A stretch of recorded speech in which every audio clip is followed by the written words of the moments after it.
Baik, selamat pagi menjelang siang, salam sejahtera. Saya Gembala dan Siswat dari Kupang, Nusa Tenggara Timur. Pagi hari ini saya akan menggunakan waktu saya untuk uh,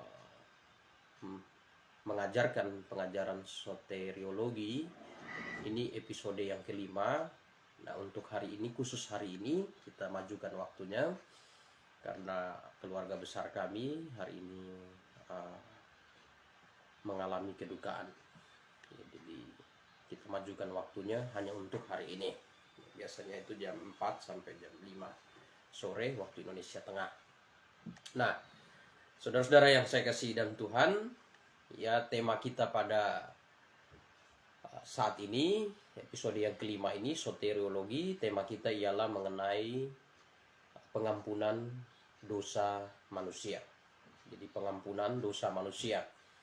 Nah, saudara yang saya kasih dalam Tuhan Yesus Kristus, ya,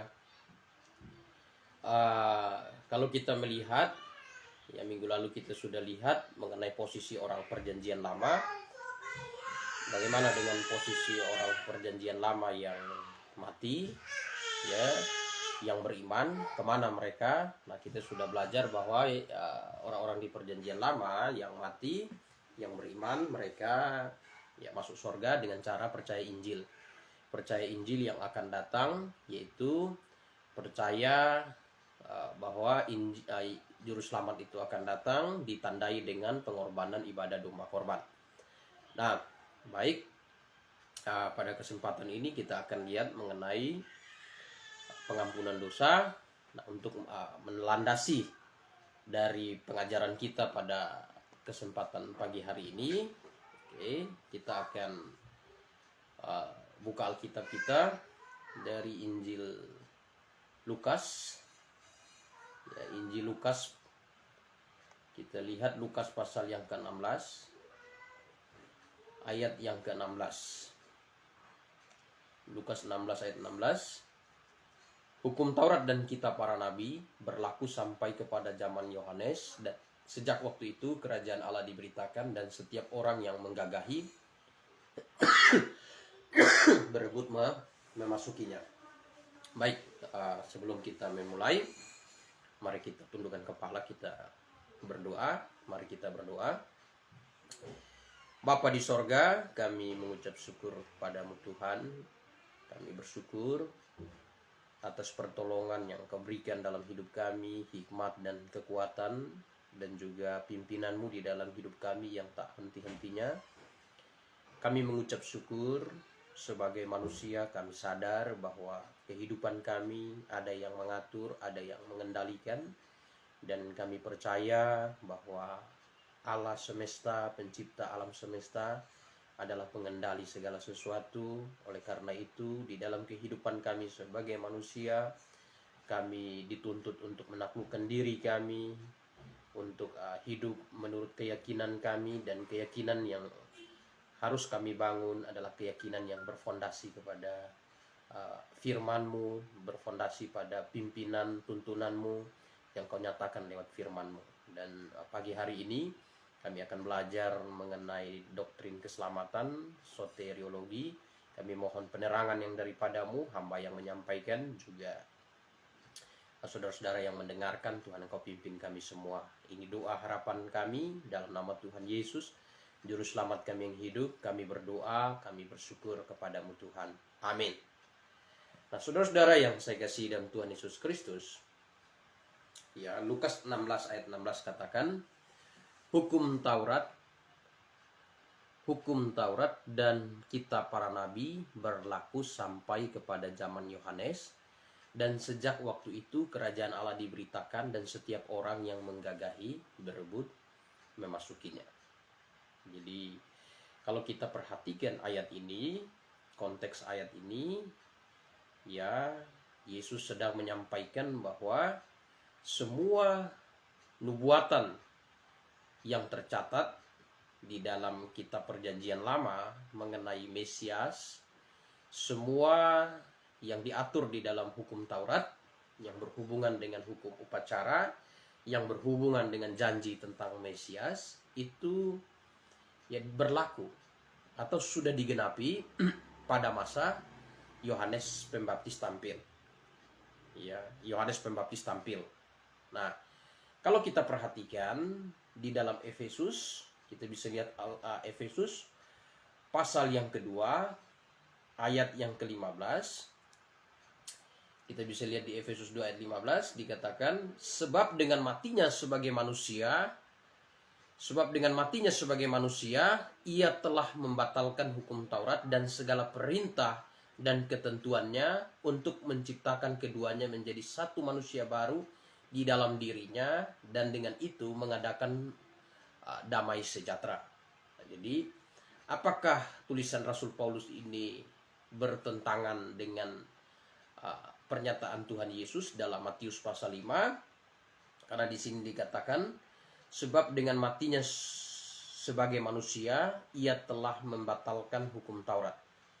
Ya, ia telah membatalkan hukum Taurat. Nah, sedangkan Tuhan Yesus di dalam Matius pasal 5, ya ayat yang ke-20, Matius 5 ayat 20, nah, dikatakan, maka aku berkata kepadamu, jika hidup keagamaanmu tidak lebih benar daripada hidup keagamaan ahli Taurat dan orang-orang Farisi, sesungguhnya kamu tidak akan masuk ke dalam kerajaan sorga. Jadi di sini kita perhatikan bahwa Tuhan Yesus menekankan bahwa orang Farisi, ahli Taurat, ya hidupnya menekankan hukum Taurat. Ya, hukum Taurat. Nah, hukum Taurat, maka orang-orang beriman hidupnya harus lebih benar daripada orang ahli Taurat dan orang Farisi. Di ayat yang ke-17 dikatakan, jangan kamu menyangka bahwa aku datang untuk meniadakan hukum Taurat dan kitab para nabi. Aku datang bukan untuk meniadakan, melainkan untuk menggenapinya. Nah, coba kita hubungkan dengan apa yang dikatakan oleh Tuhan Yesus sendiri di dalam Lukas 16 ayat 16 dikatakan, hukum Taurat dan kitab para nabi berlaku sampai tampilnya Yohanes. Ya, berlaku, kata berlaku. Ya, jadi di situ dikatakan hukum Taurat dan kitab para nabi berlaku sampai tampilnya Yohanes. Nah, ya berlaku, apa maksud Tuhan Yesus? Apakah pernyataan Tuhan Yesus ini saling kontradiksi? Karena Matius 5 ayat 17 dikatakan, jangan kamu menyangka bahwa aku datang untuk meniadakan hukum Taurat atau kitab para nabi. Aku datang bukan untuk meniadakan, melainkan untuk menggenapi. Ya, jadi apakah pernyataan Tuhan Yesus ini saling kontradiksi? Di Matius dia katakan dia datang bukan untuk meniadakan hukum Taurat, tetapi di Lukas 16 ayat 16, ya Tuhan Yesus katakan bahwa hukum Taurat dan kitab para nabi berlaku sampai tampil Yohanes. Nah, lalu apakah pernyataan Tuhan Yesus ini kontradiksi? Nah, bagi sebagian orang ini kontradiksi. Ya, yang lalu saya dialog dengan kelompok Unitarian, Pak Urenger, dia menolak tulisan Paulus. Ya, karena tulisan Rasul Paulus kontradiksi dengan pernyataan Tuhan Yesus. Sebenarnya tidak kontradiksi, hanya karena dia tidak sanggup memahami kebenaran firman Tuhan. Nah, kalau di Efesus pasal 2 ayat 15 dikatakan, dengan matinya sebagai manusia ia membatalkan hukum Taurat. Nah, bagaimana kita melihat apakah ayat-ayat yang kita baca pada pagi hari ini saling kontradiksi, ataukah ini saling berkesinambungan? Nah, sebagai orang Kristen fundamental kita percaya bahwa bagian ini berkesinambungan. Nah, pertanyaannya, bagaimana kita bisa menjelaskan? Di Matius dikatakan dia datang bukan untuk meniadakan hukum Taurat, Matius 5 ayat 17. Di Lukas 16 ayat 16 dikatakan hukum Taurat dan kitab para nabi berlaku sampai tampil Yohanes, itu Tuhan Yesus katakan. Dan di Efesus 2 ayat 15 dikatakan dengan matinya sebagai manusia ia membatalkan hukum Taurat. Nah, apakah kontradiksi? Ya, nah kita melihat ya tidak. Lalu bagaimana kita menjelaskan bagian ini? Nah, bagian ini kita jelaskan dari perkataan Tuhan Yesus dalam Matius 5 ayat 17 ini. Dia datang bukan untuk meniadakan hukum Taurat, tapi menggenapinya. Ya, menggenapinya. Jadi di dalam Lukas yang dikatakan hukum Taurat dan kitab para nabi berlaku sampai tampil Yohanes, karena sejak Yohanes tampil, ya semua yang berbicara tentang janji datangnya juru selamat sudah digenapi di dalam diri Yesus Kristus. Jadi hukum Taurat dan kitab para nabi itu digenapi di dalam diri Yesus Kristus. Karena Yesus Kristus adalah juru selamat. Nah, Paulus sendiri berkata di dalam Efesus 2 ayat 15, membatalkan di situ yang berhubungan dengan apa? Yang berhubungan dengan ibadah liturgia, letreia, atau ibadah seremonial. Segala sesuatu yang bersifat seremonial di perjanjian lama yang berhubungan dengan upacara yang mendatangkan keselamatan atau liturgia, itu ya dengan matinya Tuhan Yesus di atas kayu salib, itu dibatalkan, dalam arti sudah digenapi, sudah direvisi, jadi orang tidak perlu melakukan lagi aturan hukum upacara karena sudah digenapi di dalam diri Yesus Kristus. Nah, itu sebabnya saudara-saudara perlu tahu bahwa saat ini tata ibadah kita berbeda dengan tata ibadah pada masa ibadah simbolik atau pada masa ya para nabi dan masa hukum Taurat. Ya, kalau di masa para nabi dan hukum Taurat, ibadahnya itu sifatnya seremonial. Ibadahnya itu sifatnya liturgia, tata cara yang mendatangkan keselamatan di masa perjanjian lama, di masa para nabi dan di masa hukum Taurat. Ya, liturgia. Nah, kita sekarang bukan liturgia lagi. Kita sekarang ibadahnya di dalam roh dan kebenaran, yaitu proskuneo. Ya, proskuneo. Nah, Rasul Paulus katakan bahwa dengan matinya Kristus di atas kayu salib membatalkan hukum Taurat. Tuhan Yesus katakan hukum Taurat dan kitab para nabi berlaku sampai tampil Yohanes, dan Tuhan Yesus sendiri kasih tahu mengapa itu berlaku sampai tampil Yohanes, karena ya dia datang bukan untuk meniadakan, tapi dia datang untuk menggenapi hukum Taurat. Jadi hukum Taurat sudah disempurnakan di dalam diri Yesus Kristus. Dengan demikian sistem tata ibadah berubah, ya, jadi direvisi dari ibadah liturgia masuk ke dalam ibadah proskuneo, dari ibadah secara simbolik lahiria masuk ke dalam ibadah dalam roh dan kebenaran, dari ibadah simbolik masuk dalam ibadah hakikat. Nah, itu dikatakan Tuhan Yesus di dalam Yohanes pasal 4. Nah, kita lihat di sini ya, Yohanes pasal 4 ayat yang ke-23. Ya, dikatakan, tetapi saatnya akan datang dan sudah tiba sekarang bahwa penyembah-penyembah benar akan menyembah Bapa dalam roh dan kebenaran. Sebab ya Bapa menghendaki penyembah-penyembah demikian. Jadi kita sekarang menyembah dalam roh dan kebenaran. Nah, apa bedanya menyembah dalam roh dan kebenaran, proskuneo dan liturgia? Kalau masa ibadah liturgia atau ibadah simbolik, liturgia itu ibadah simbolik, seremonial, ibadah lahiria. Nah, pada masa ibadah liturgia, ibadah simbolik, ibadah seremonial itu ada hukum lahiria.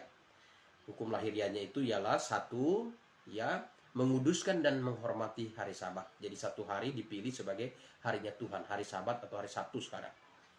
Nah, kemudian ditetapkan ada makanan yang haram dan makanan yang halal pada masa itu. Ya. Nah, tidak boleh makan darah, ada makanan haram, ada makanan yang halal. Ya, pada masa itu. Dan sifat hukum pada masa itu, hukumnya digabung. Hukum upacara digabung dengan hukum sipil, digabung dengan ya hukum moral. Jadi pada waktu itu orang yang bangsa Israel, ya orang-orang Israel yang melanggar hukum moral sama artinya melanggar hukum iman, sama artinya melanggar hukum sipil pada masa itu. Ya, yang melanggar hukum sipil sama artinya melanggar hukum moral, sama artinya melanggar hukum ya upacara, hukum iman. Nah, itu berlaku, itu ibadah liturgia. Itu ibadah liturgia, itu ibadah seremonial. Nah, kita sekarang sudah ibadah dalam roh dan kebenaran, yaitu proskuneo. Nah, kata proskuneo ini ya kata yang asing dalam kekristenan hari ini. Kata yang familiar dalam kekristenan hari ini ialah kata liturgia. Mengapa? Karena hari ini banyak kekristenan yang tidak memahami bahwa saat ini kita hidup di dispensasi ibadah hakikat, bukan lagi dalam ibadah secara liturgia. Nah, makanya sampai hari ini masih banyak orang Kristen yang abu-abu, menganggap hari Minggu itu hari Sabat. Itu salah. Hari Sabat hari ke-7, hari perhentian, hari itu hari Sabtu. Ya. Dan hari ini ada orang Kristen yang masih bingung. Ya, seperti Insan Moko Ginta, waktu itu dia menyatakan sebagai Kristen kemudian jadi mualaf karena dia baca Alkitab Perjanjian Lama. Dalam imamat itu ada makanan haram dan halal. Ya, makanan haram dan halal. Nah, makanan haram dan halal itu sebenarnya itu masanya kapan? Ya, masanya itu pada masa ibadah liturgia. Dan ibadah liturgia itu berakhir pada waktu Yohanes tampil. Lukas 16 ayat 16 dikatakan, hukum Taurat dan kitab para nabi berlaku sampai tampilnya Yohanes. Jadi kita hari ini beribadah dalam roh dan kebenaran. Ya, jadi kalau kita datang kepada Tuhan tidak perlu lagi bawa domba, tidak perlu lagi datang ke bait Allah, bawa domba ke suku Lewi, ya, keluarga Harun untuk persembahkan domba hari ini. Kita sekarang dalam roh dan kebenaran. Artinya secara hakikat di dalam iman kita langsung bisa datang bersekutu langsung kepada Yesus Kristus. Makanya hari ini di dalam gereja, di dalam keyakinan iman Kristen pun tidak ada lagi ibadah simbolik. Tidak ada lagi mezbah dibangun, tidak perlu lagi bawa korban domba, tidak dibutuhkan lagi imam keimamatan manusia yaitu suku Lewi. Hari ini yang menjadi imam besar bagi kita adalah Yesus Kristus. Nah, ini sudah saya kupas di edisi episode yang keempat, ini episode kelima. Nah, lalu apa hubungannya masalah ibadah dalam roh dan kebenaran dengan pengampunan dosa? Nah, ini kan apa hubungannya? Nah, tentu punya hubungannya. Ya, hubungannya apa? Nah, hubungannya itu dikatakan oleh Rasul Paulus di dalam Efesus tadi. Efesus pasal 2 ya ayat yang ke-15. Nah, Efesus pasal 2 ayat 15, sebab dengan matinya sebagai manusia ia telah membatalkan hukum Taurat dan segala perintahnya dan ketentuannya untuk menciptakan keduanya menjadi satu manusia baru di dalam dirinya dan dengan itu mengadakan damai sejahtera. Dengan matinya dia, ya, sebab dengan matinya sebagai manusia ia telah membatalkan hukum Taurat. Jadi hukum Taurat ini adalah hukum liturgia, hukum seremonial. Jadi dengan matinya Yesus Kristus di atas kayu salib, maka semua yang sifatnya liturgia, ya, tata cara ibadah simbolik lahiriah itu dibatalkan. Mengapa? Atau direvisi. Nah, karena dengan matinya Yesus Kristus di atas kayu salib tidak perlu lagi. Kalau orang hari ini bawa domba, batalkan, tak perlu bawa lagi. Kalau hari ini orang mau pergi ke Yerusalem, batalkan, tidak perlu lagi ke sana. Ya, kalau hari ini orang mau pergi kepada suku Lewi, keluarga Harun, dibatalkan. Lalu kenapa harus dibatalkan? Nah, ini maksud Paulus. Karena hari ini ya kita tidak perlu lagi korban bawa domba, kita tidak perlu lagi pergi ke bait Allah di Yerusalem, kita tidak perlu lagi ke suku Lewi. Hari ini kita dengan iman, ya, dengan iman mengaku Yesus sebagai juru selamat. Jika kamu mengaku bahwa Yesus adalah Tuhan dan percaya dalam hati bahwa Allah telah bangkitkan dia dari antara orang mati, maka dengan hati orang percaya dibenarkan, dengan mulut orang mengaku diselamatkan. Langsung, ya, maka itu maksud kata batal di situ. Sebenarnya batal di situ memberitahu kita kalau hari ini mau bawa domba, batalkan. Kalau hari ini mau pergi ke bait Allah korbankan domba, batalkan. Hari ini kalau mau pergi ketemu imam suku Lewi di bait Allah, batalkan. Mengapa? Tidak perlu lagi. Karena sekarang fokus kita langsung kepada Yesus Kristus. Nah, pengampunan dosa. Nah, saudara yang saya kasih dalam Tuhan Yesus Kristus, ya, sebagai orang yang sudah percaya kepada Kristus, yang sudah mati di atas kayu salib, ya, yang sudah menebus dosa, menghapus dosa kita, hari ini kalau orang percaya, nah pertanyaannya, apakah hari ini orang percaya yang sudah dilahirkan kembali masih perlu minta ampun dosa? Ya, nah ini pertanyaannya. Apakah kita harus menyamakan diri kita sama seperti orang yang belum percaya, harus minta ampun dosa, atau bagaimana? Nah, saudara yang saya kasih dalam Tuhan, Kekristenan adalah satu keyakinan ya yang sangat berbeda dengan keyakinan pada umumnya. Perbedaannya di mana? Ya, perbedaannya semua keyakinan yang ada di dunia berupaya mengajarkan kepada umatnya kalau setiap orang ingin uh, membereskan dosanya harus dengan usaha manusia. Dengan usaha manusia. Ya, usaha manusia itu dalam bentuk amal, ibadah, puasa, ya, dan segala macam. Dengan usaha manusia. Nah, sedangkan di dalam kekristenan yang sejati, ya tidak demikian. Kekristenan ya menawarkan adanya juru selamat. Nah, ini bedanya. Kalau yang lain tidak punya juru selamat. Mengapa tidak punya juru selamat? Karena yang lain itu usaha manusia. Nah, sedangkan kekristenan ada juru selamat. Jadi bukan usaha manusia, anugerah Allah. Itu perbedaannya. Anugerah Allah. Makanya Efesus pasal 2 ayat 8 dan 9. Nah, coba kita lihat ya, Efesus pasal 2 ayat 8 dan 9. Ya, sebab karena kasih karunia kamu diselamatkan oleh iman. Itu bukan hasil usahamu tetapi pemberian Allah. Jadi apa yang diberikan Allah kepada manusia? Yaitu juru selamat. Nah, ini iman Kristen. Nah, ini perbedaan iman Kristen dengan banyak keyakinan. Kalau banyak, ya hampir semua keyakinan di dunia tidak ada juru selamat. Tidak ada juru selamat. Mengapa? Karena mereka punya ajaran diselamatkan dengan usaha manusia. Sedangkan kekristenan mengajarkan keselamatan itu anugerah Allah. Dan anugerah Allah itu ditawarkan di dalam Yesus Kristus, yaitu juru selamat. Nah, kita lihat di sini ya, jadi kekristenan ada juru selamat. Siapakah juru selamat itu? Ya, siapakah juru selamat itu? Di dalam Kisah Para Rasul pasal 4 ayat yang ke-12 dikatakan, di bawah kolong langit ini tidak ada nama lain yang olehnya manusia diselamatkan. Tidak ada nama lain yang olehnya manusia diselamatkan. Nama siapa? Nah, nama Yesus. Di dalam Yohanes pasal yang ke-14 ayat 6, Tuhan Yesus berkata, ya akulah jalan kebenaran dan hidup, akulah jalan dan kebenaran dan hidup, tidak seorang pun datang kepada Bapa kalau tidak melalui aku. Yohanes pasal yang ke-17 ayat yang ke-6, Tuhan Yesus bilang, ya dia berdoa, aku telah menyatakan namamu kepada mereka. Ya namamu kepada mereka, yaitu siapa? Yesus. Jadi juru selamat manusia hari ini yaitu Yesus Kristus. Ya. Nah, kalau hari ini ada orang berpikir, oh saya mau selamat dengan rahmat Tuhan. Caranya bagaimana? Nah, di dalam kekristenan beritahu kita cara untuk diselamatkan dengan rahmat Tuhan, yaitu dengan ya Tuhan memberikan juru selamat kepada manusia.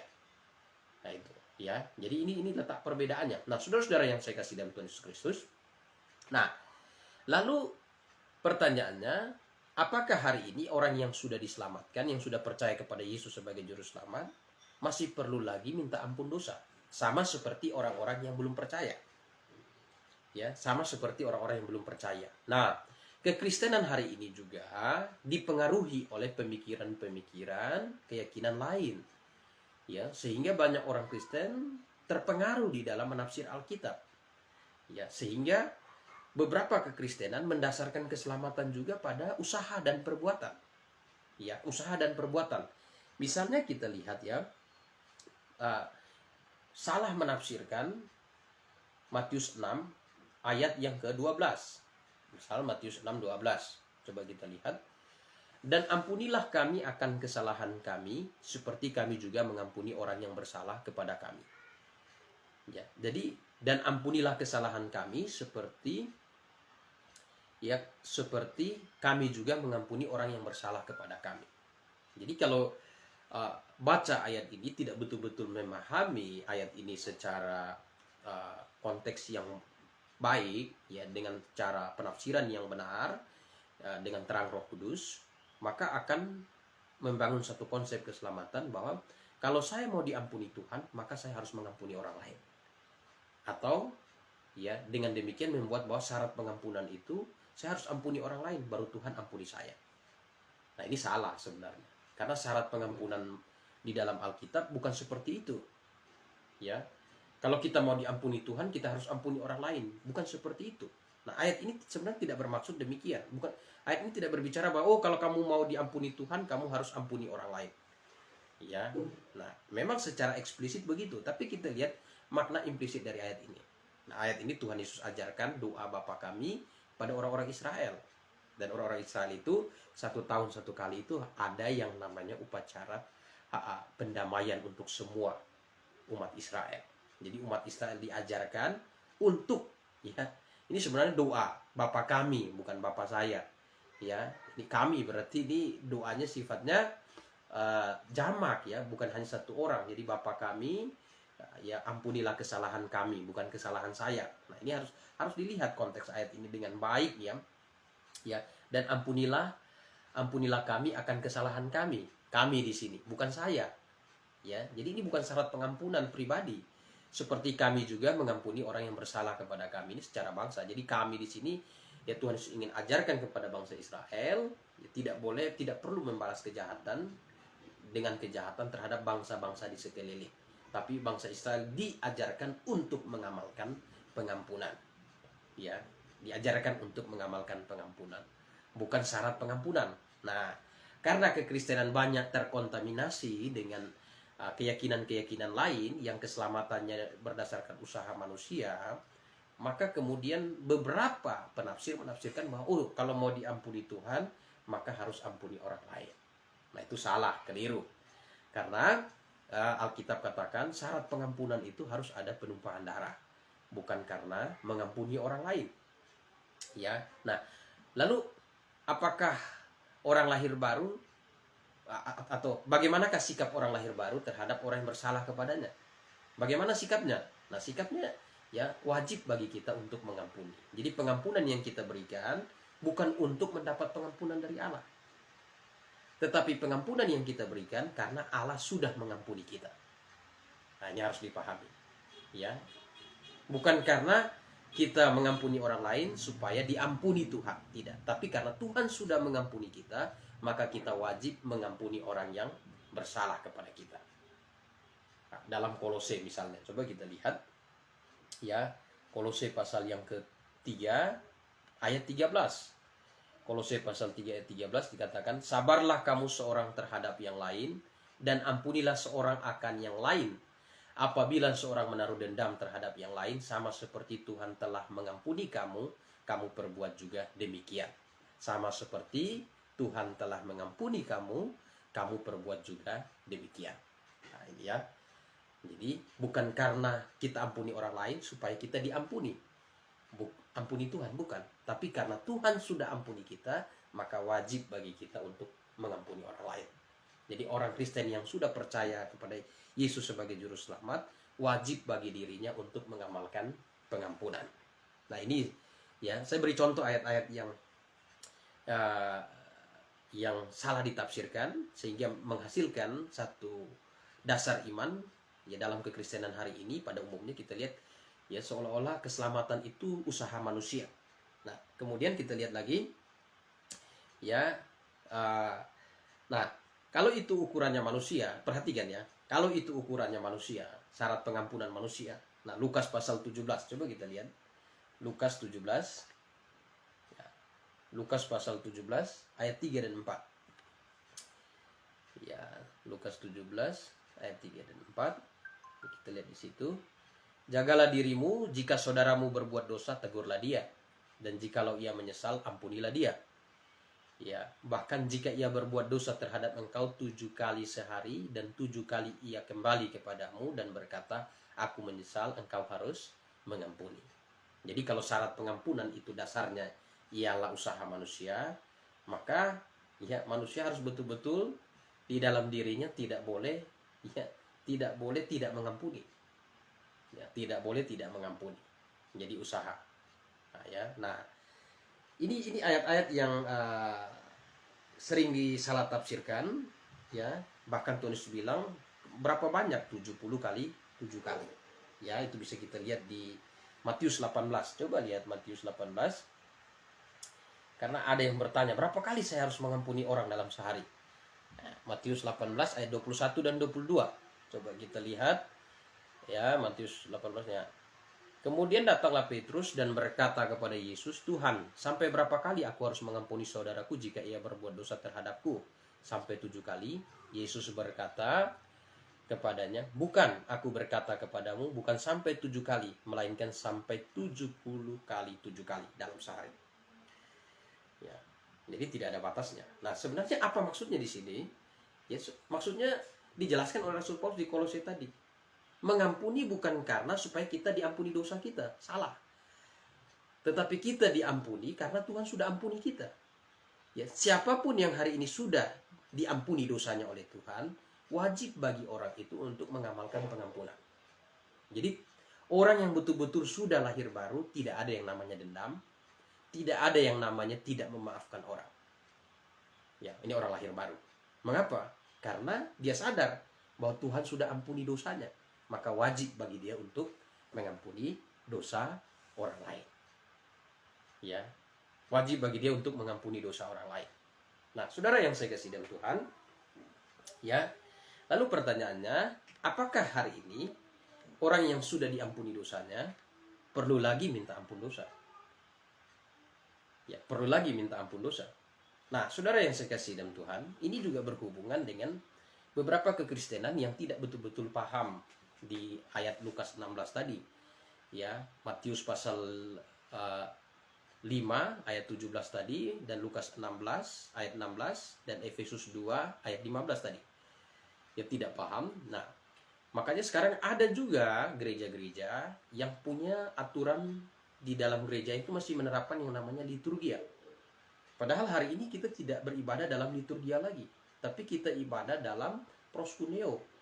Kita tidak ibadah secara simbolik lagi, tapi kita hari ini sudah beribadah di dalam roh dan kebenaran. Nah, di dalam ibadah liturgia itu di situ ada tata cara.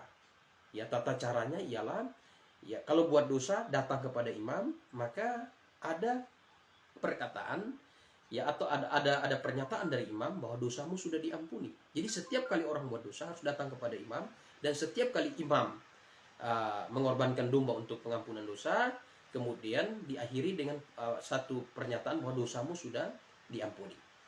Ya, jadi di masa lalu itu diulang-ulang konsep pengampunannya. Nah, sekarang kita ibadah dalam roh dan kebenaran, tentu kita berbeda. Ya, maka gereja-gereja Alkitabiah hari ini, ya, di dalam pertemuan jemaat yang dilakukan, kita tidak katakan ibadah, karena kita itu pertemuan jemaat itu bagian dari ibadah. Ya, bagian dari ibadah. Nah, ibadah kita sekarang apa? Liturgia kita sekarang adalah hidup kita. Persembahkanlah hidupmu sebagai ibadah yang sejati. Logikel letreian dalam bahasa Yunani. Letreian itu dari kata liturgia.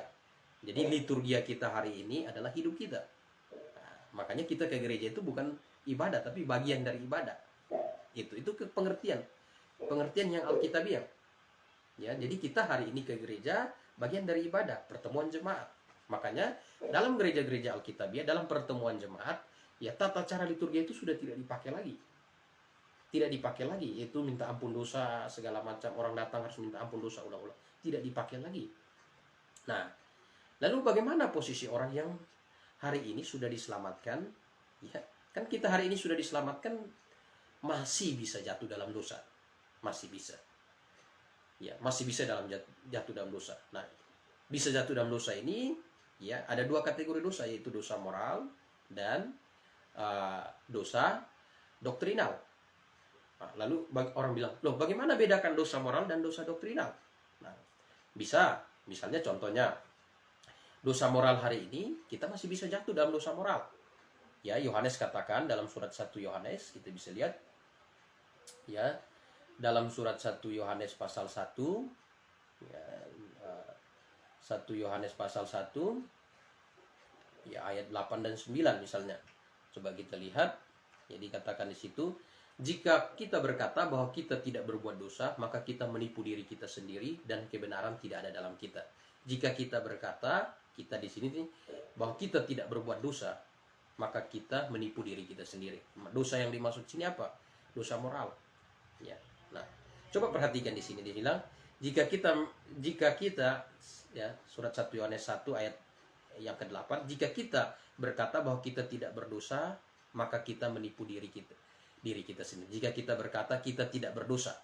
Jadi Yohanes mau katakan bahwa, ya, orang yang sudah lahir baru masih bisa jatuh dalam dosa. Tapi kalau kita lihat di Ibrani pasal 10, ya, Ibrani pasal 10, ya, Ibrani pasal 10 ayat yang ke-26. Nah, coba kita lihat Ibrani 10 ayat 26 dikatakan, ya, sebab jika kita sengaja berbuat dosa sesudah memperoleh pengetahuan tentang kebenaran, maka tidak ada lagi korban untuk menghapus dosa. Nah, sengaja berbuat dosa, ya, di dalam 1 Yohanes. Nah, tadi ya surat 1 Yohanes, tadi pasal 1 ayat 1. Nah, ini pasal 3 ayat 9. Coba kita lihat. Ya, pasal 3 ayat 9. Setiap orang yang lahir dari Allah tidak berbuat dosa lagi. Nah, apakah pernyataan Yohanes ini saling kontradiksi? Di ayat 1 tadi dikatakan, jika kita berkata kita tidak berdosa, kita menipu diri dan sudah berdosa. Sedangkan di pasal 3-nya dikatakan, ya, setiap orang yang lahir dari Allah tidak berbuat dosa lagi. Nah, apa maksudnya? Nah, disinilah, ya, di pasal 1 ayat yang ke-8 bicara tentang dosa moral. Orang yang sudah diselamatkan jatuh dalam dosa moral, ya, itu hal yang lumrah. Ya, jatuh dalam dosa, bukan hidup dalam dosa, ya. Jatuh dalam dosa itu hal yang lumrah. Nah, tapi orang yang sudah diselamatkan, ya, kalau jatuh dalam dosa doktrinal, nah ini yang tidak lumrah. Karena orang yang jatuh dalam dosa doktrinal, ya, dikatakan di sini di dalam Yohanes 3 ini kata ayat 9, setiap orang yang lahir dari Allah tidak berbuat dosa lagi, dosa moral. Kalau dia berbuat dosa lagi, apa yang terjadi? Ya, tidak ada lagi korban untuk dia. Nah, itu yang dikatakan yang melakukan dosa doktrinal, minta maaf, bukan dosa. Ya, yang di 1 Yohanes 3, 1 Yohanes pasal 3 ayat 9 ini dosa doktrinal. Jadi kalau orang berbuat dosa doktrinal, maka tidak ada korban pengampunan dosa untuk dia lagi. Ya, tidak ada korban pengampunan dosa untuk dia lagi. Maka Ibrani 6 ayat 6 katakan, yang murtad lagi tidak mungkin dibaharui, karena tidak mungkin anak Allah disalibkan untuk kedua kalinya.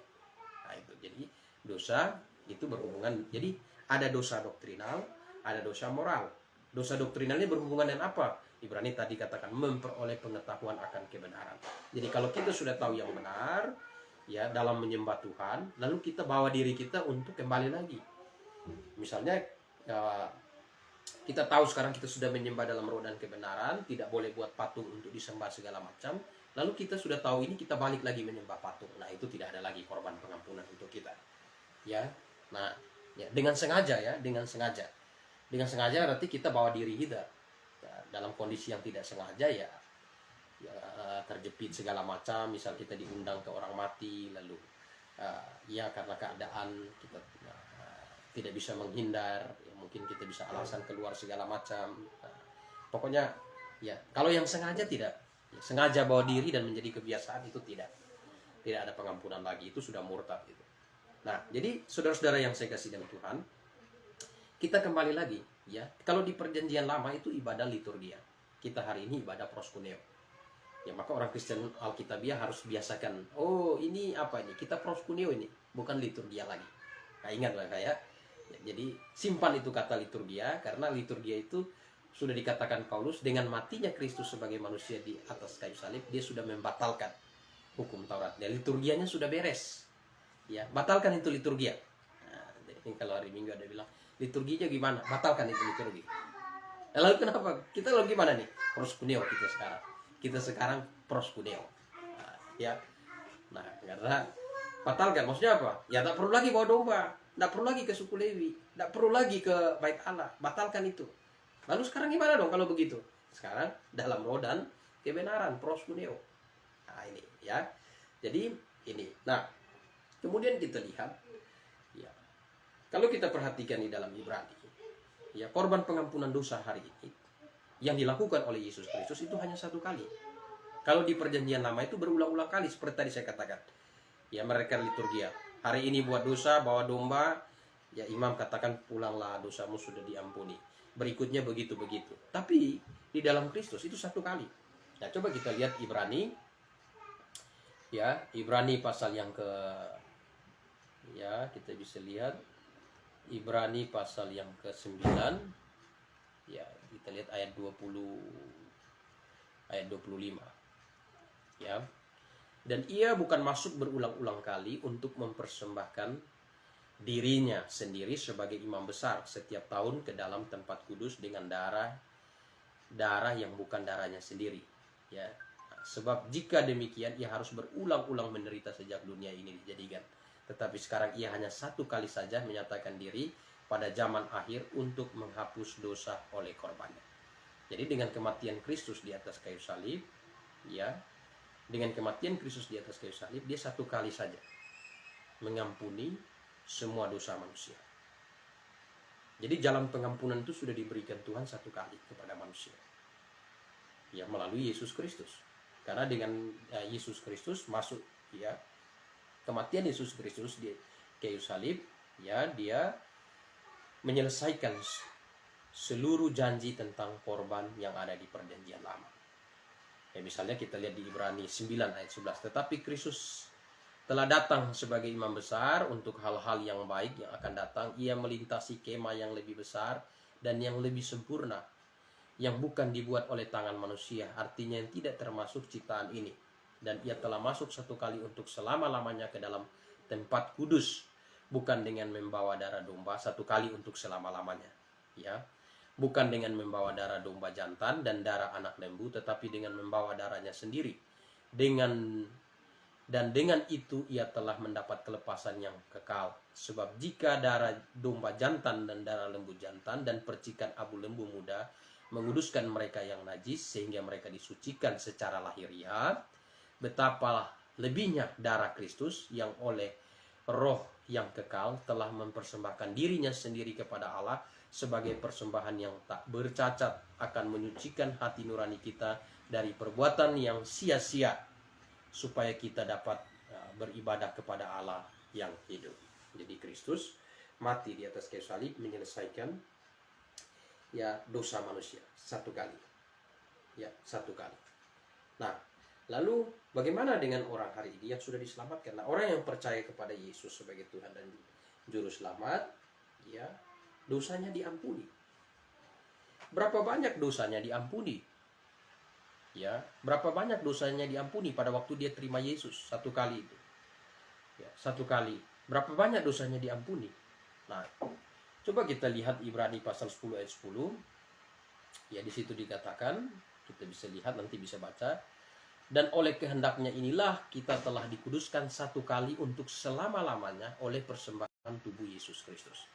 Ya, jadi dikuduskan satu kali untuk selama-lamanya. Ya, jadi dosa kita disucikan, dibersihkan satu kali untuk selama-lamanya.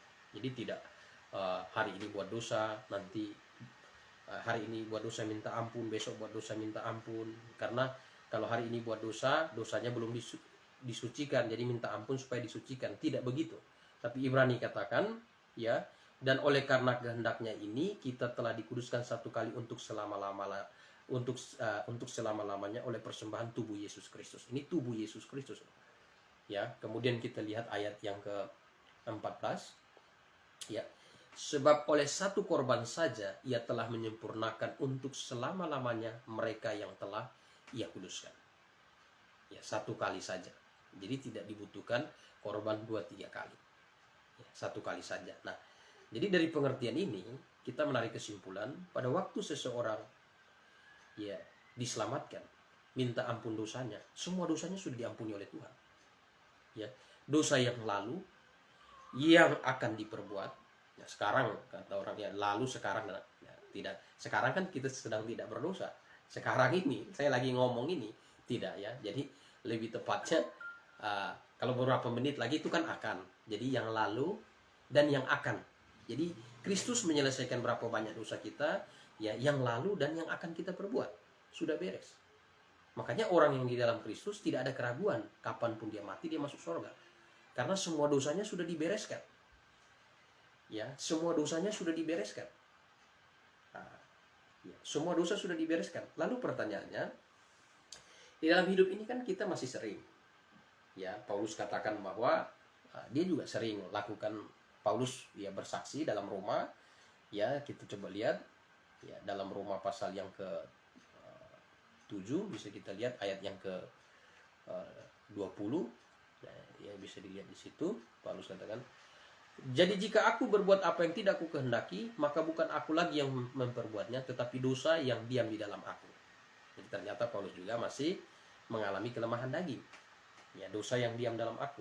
Nah, di dalam ayat yang ke-25 dan 26, syukur, Roma 7 ayat 25 dan 26, syukur kepada Allah oleh Yesus Kristus Tuhan kita. Jadi dengan akal budiku aku melayani hukum Allah, tetapi dengan tubuh insaniku aku melayani hukum dosa. Berarti kan dia masih, yes, kita semua yang masih dalam daging, ya masih punya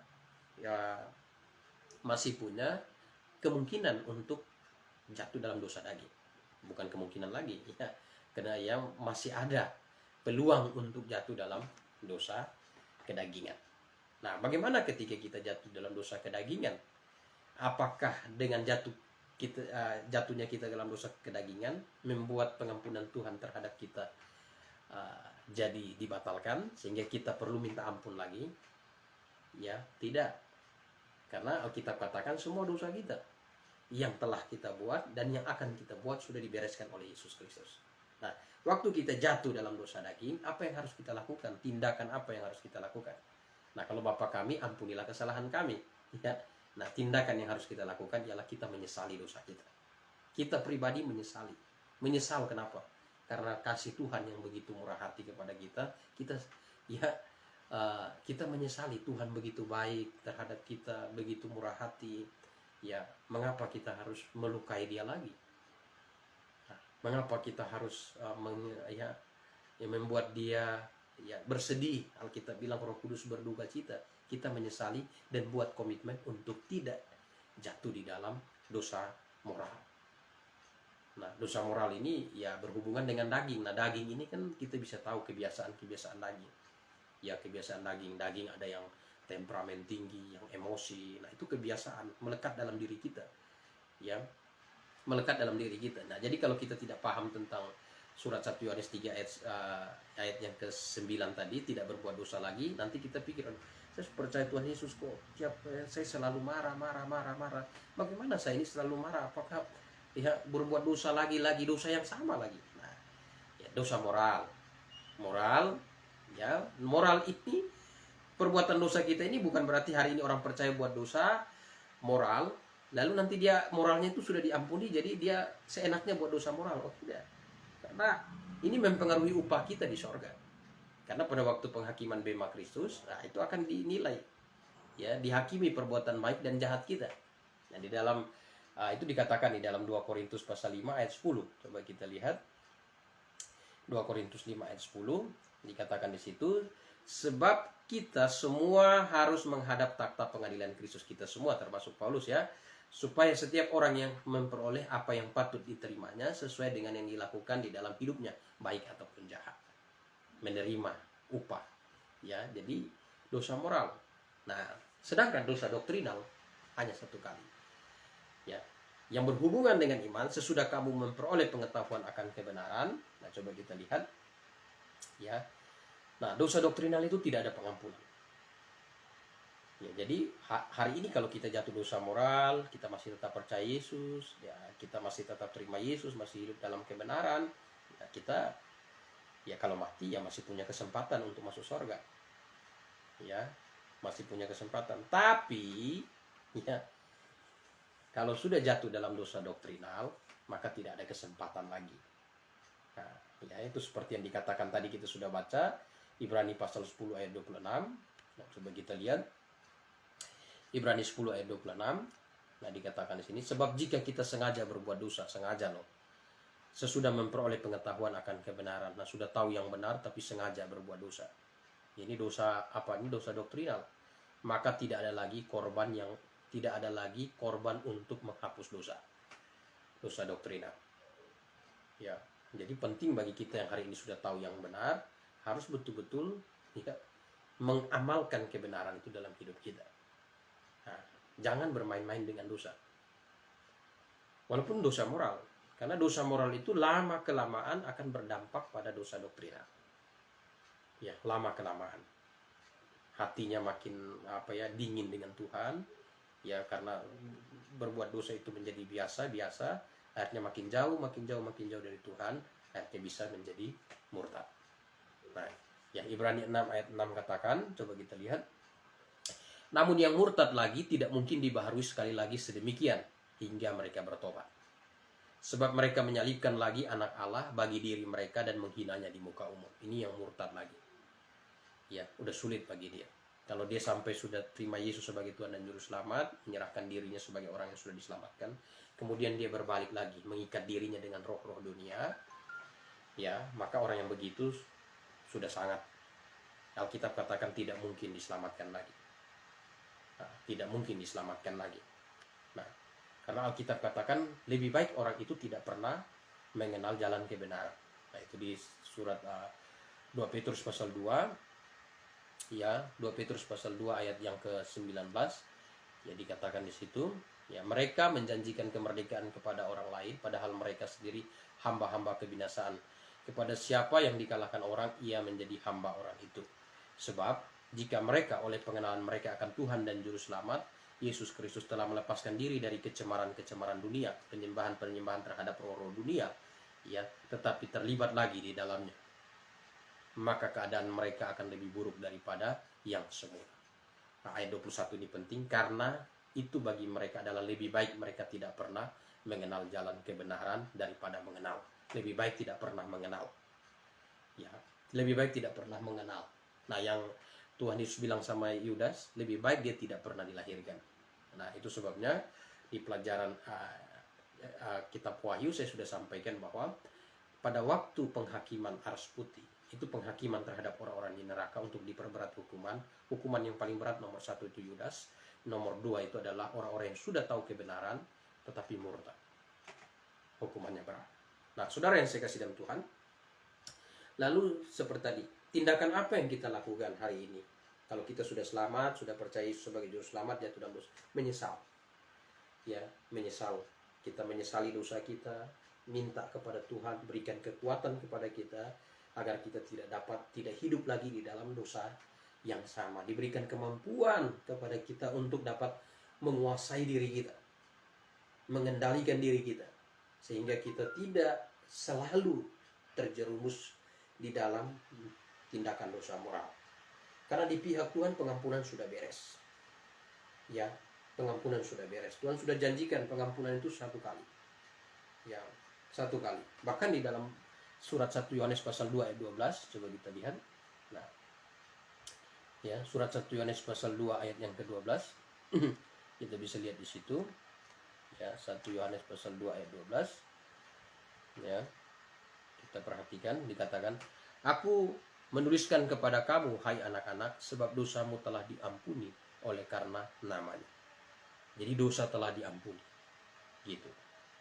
Jadi waktu kita terima Yesus sebagai Tuhan dan Juru Selamat, penebus kita dan kita lahir baru, dosa kita telah diampuni. Ya, dosa kita telah diampuni. Ya, dan bahasa Yunaninya itu lebih menarik lagi, ya. Kata, ya, afuentai, ya. Ya, afuentai itu pengampunan, itu bentuk perfect pasif indikatif. Jadi bukan kita yang menyucikan dosa kita, tapi pasif Tuhan yang ampuni kita. Ya. Nah, jadi dasarnya bukan karena kita minta ampun lalu ini tidak, Tuhan yang ampuni kita. Oke, kita menyesal dosa kita, Tuhan lihat hati kita, baru Tuhan lahir barukan kita. Kalau orang yang lahir baru berarti sudah diampuni. Nah, di dalam tesis Yunani, kata pengampunan di situ dalam bentuk perfect pasif indikatif. Ya, perfect itu sesuatu yang sudah sempurna. Ya, perfect pasif berarti Tuhan, ya, pihak kedua yang melakukan. Pihak pertama hanya menerima. Indikatif aksi langsung. Jadi aksi langsung sejak tindakan itu sudah sempurna. Nah, itu pengampunan yang kita terima, bahasa Yunani. Ya. Nah, ini penting juga seorang gembala, seorang penginjil, seorang hamba Tuhan harus penting juga mempelajari bahasa asli. Bukan untuk pamer, tidak, tapi untuk memahami makna yang sebenarnya. Ya, karena beberapa hari ini saya amatin beberapa bidat yang muncul, mereka menafsir Alkitab tanpa memahami bahasa asli. Misalnya Wanes, ya, dia tidak paham bahasa asli, sehingga dia bilang, oh, Bapa dan Yesus itu sama. Padahal dalam bahasa asli udah jelas konteksnya, ya, kata ganti orang, aku, ya, engkau, itu kan beda, dua pribadi. Nah, itu Wanes, Unitarian juga begitu, salah. Ya, hal-hal yang paling basic itu mengenai tata bahasa.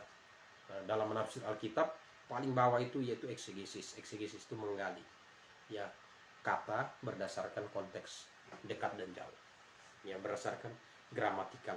Nah dari gramatikal itu hari ini kita bisa tahu kayak sekarang ini, oh itu bentuk perfect, berarti itu sudah selesai ya. Nah fungsi dari perfect itu untuk menggambarkan aksi yang sudah selesai. Nah ini ya, jadi aksi yang sudah selesai bentuk perfect. Pasif ya berarti yang ini diampuni, bukan mengampuni tapi diampuni. Yang benar itu kita diampuni Tuhan, begitu.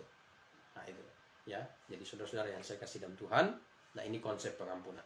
Makanya hari ini kita di gereja kita tidak ada lagi diulang-ulang itu ya tata cara untuk pulanglah dan ampunilah dosa, dosamu sudah diampuni dan pulanglah. Kita tidak pakai liturgia lagi. Kita hari ini proskuneo, kita proskuneo, dan hidup kita ini proskuneo. Hidup kita ini liturgia hari ini. Kemanapun kita bawa, tubuh kita adalah bait Allah, wajib bagi kita untuk memelihara diri kita, merawat diri kita setiap waktu, setiap detik, dimanapun, dalam kondisi apapun. Nah ini ya, jadi saudara-saudara yang saya kasih dalam Tuhan ya, jadi hari ini kita ketika jatuh dalam dosa moral, yang harus kita lakukan ialah menyesali ya, menyesali dosa-dosa kita, menyesali tindakan yang kita buat itu, dan berkomitmen untuk tidak membuatnya lagi. Nah, kita menyesali, untuk pengampunan dari Tuhan sudah beres, Tuhan sudah ampuni kita ya, sudah ampuni. Nah, sudah ampuni, hanya ya sampai kepada titik seseorang murtad itu tidak dapat diampuni ya, karena di dalam surat 1 Yohanes pasal 5 ayat ke-16 katakan ada dosa yang mendatangkan maut ya, itu dosa orang percaya. Ada dosa yang mendatangkan maut ya, coba kita lihat supaya lebih tepat ya, 1 Yohanes 5 ayat yang ke-16. Nah, kita bisa lihat di situ ya, kalau ada seorang melihat saudaranya berbuat dosa, yaitu dosa yang tidak mendatangkan maut. Dosa apa yang tidak mendatangkan maut? Itu dosa moral. Hendaklah ia berdoa kepada Allah, dan Dia akan memberikan hidup kepadanya. Itu mereka yang yaitu mereka yang berbuat dosa yang tidak mendatangkan maut. Nah, itu dosa moral. Ada dosa yang mendatangkan maut. Apa itu dosa yang mendatangkan maut? Dosa doktrinal. Ya, mengundurkan diri, menolak Yesus. Orangku yang benar akan hidup oleh iman, apabila ia mengundurkan diri, aku tidak berkenan kepadanya. Yang murtad lagi tidak mungkin dibaharui sekali lagi, karena anak Allah tidak mungkin disalibkan 2 kali. Ya, Ibrani 6 ayat 6. Ya, dosa yang mendatangkan maut, tentang itu kukatakan bahwa ia ya ada dosa yang mendatangkan maut. Nah, ya, yaitu mereka yang berbuat dosa yang tidak mendatangkan maut. Ya, kalau ada seorang melihat saudaranya berbuat dosa, yaitu dosa yang tidak mendatangkan maut, hendaklah ia berdoa kepada Allah, dan Dia akan memberikan hidup kepadanya. Yaitu mereka yang berbuat dosa yang tidak mendatangkan maut. Ada dosa yang mendatangkan maut, tentang itu tidak kukatakan bahwa ia harus berdoa. Ya, kalau dosa tidak perlu doa lagi, karena dia tidak ada kesempatan bagi dia untuk diselamatkan lagi. Berdasarkan Ibrani 6 ayat 6. Ya, Ibrani 6 ayat 6, nah, supaya mantap harus dibaca. Ibrani 6 ayat 6. Namun yang murtad lagi tidak mungkin dibaharui sekali lagi sedemikian hingga mereka bertobat, sebab mereka menyalibkan lagi anak Allah bagi diri mereka dan menghinanya di muka umum. Ya, jadi yang murtad tidak ada pembaharuan lagi. Nah, saudara-saudara yang saya kasih dalam Tuhan, inilah kelas soteriologi kita episode kelima ya. Kita lanjut minggu depan hari Kamis ya, hari Kamis jamnya tetap sama. Ini situasi insidentil ya, akan ada kedukaan di keluarga besar kami. Saya juga harus meluncur ya, karena ini lingkar dalam keluarga. Nah ya, selain itu juga perlu bersaksi. Baik, kita tundukkan kepala, kita berdoa. Bapa di sorga, kami mengucap syukur atas kebenaran firman-Mu. Pagi ini kami sudah belajar mengenai pengampunan dosa. Kami berdoa, biarlah Roh Kudus terus menerangi hati dan pikiran kami, agar kebenaran-kebenaran firman-Mu terus menerangi hati dan pikiran kami, sehingga kami betul-betul mengerti akan kebenaran firman-Mu Tuhan. Bapa di sorga, kami berdoa juga untuk saudara-saudara kami yang sedang bergumul atau yang belum mengerti. Roh Kudus memberikan dorongan hati yang sungguh-sungguh cintakan kebenaran dan mau bertanya dan mau sharing kebenaran, sehingga sungguh dengan pertolongan Roh Kudus kebenaran firman-Mu dapat dimengerti. Tuhan, Engkau menolong kami, juga Engkau pakai hamba sebagai alat pemberita kebenaran. Dari hari ke hari hamba mohon Engkau terus terangi hati dan pikiran, agar kebenaran yang hamba sampaikan betul-betul kebenaran yang lahir dari terang Roh Kudus. Tuhan, Engkau pimpin kami, ini doa harapan kami dalam nama Tuhan Yesus, Juru Selamat kami yang hidup. Kami berdoa, kami bersyukur padamu Tuhan. Amin. Terima kasih. Maranatha.